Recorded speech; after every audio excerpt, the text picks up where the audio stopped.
Hi hello అందరికీ నమస్కారం అండి. ఇంకా ఈరోజు ఈ వీడియోలో ఖమ్మం, వరంగల్, ఆదోని మార్కెట్లలోని పత్తి ధరలు ఏ విధంగా పోతున్నాయి అనేది చూద్దామండి. అందుకంటే ముందు మన ఛానల్ కొత్తగా చూసే వాళ్ళైతే ఖచ్చితంగా సబ్స్క్రైబ్ చేయండి. ఇంకా లైక్ చేయని వాళ్ళైతే వీడియో లైక్ చేసి చూడండి అన్న, ఖచ్చితంగా లైక్ చేసి అయితే చూడండి. ఇంకా ముందుగా ఖమ్మంలోని ధరలు చూసుకున్నట్టయితే ఖమ్మంలో నిన్న 7,400 రూపాయల పత్తి ధర అయితే నడిచింది. 7,400 రూపాయలు నిన్న నడిచింది. ఇంకా ఈరోజు చూసుకున్నట్టయితే ఈరోజు మార్కెట్ అయితే లేదని చెప్పచ్చు. వరంగల్, ఖమ్మం కూడా మార్కెట్ అయితే ఈరోజు లేదు. నిన్న 7,400 నడిచింది. వరంగల్ చూసుకున్నట్టయితే 7,300 నడిచింది. ఎక్కువ కొనుగోళ్ళు 7,000, 7,100 నడుస్తున్నాయి. మంచి క్వాలిటీలు ఉంటాయి.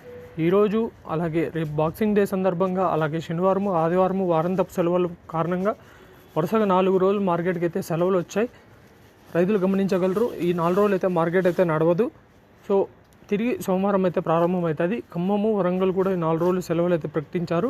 ఇంకా ఆదోని మార్కెట్లో ధరలు చూసుకున్నట్టయితే ఆదోని మార్కెట్లో కూడా ధరలు అయితే పెరిగాయి. నిన్న మనకు గరిష్ట చూసుకున్నట్టయితే 7,799 రూపాయలు అయితే అయింది. అంటే 7,800 అయింది దగ్గర. ఖమ్మంతో పోలిస్తే ఇక్కడ చాలా వరకు ధరలు ఎక్కువ ఉంటాయి. ఆదోని ఆంధ్రాలో ఉంటుంది. 7,800 రూపాయలు అయితే గరిష్ట ధర ఆదోని మార్కెట్లో పలుకుతుంది. ఎక్కువ కొనుగోలు 7,600, 7,700 ఎక్కువ కొనుగోలు అయితే అవుతున్నాయి. ఇవి మార్కెట్లో ఈ రోజున్న అప్డేట్స్. ఇలాంటి అప్డేట్స్ కోసం మన ఛానల్ సబ్స్క్రైబ్ చేసుకొని పెట్టుకొని. Thank you.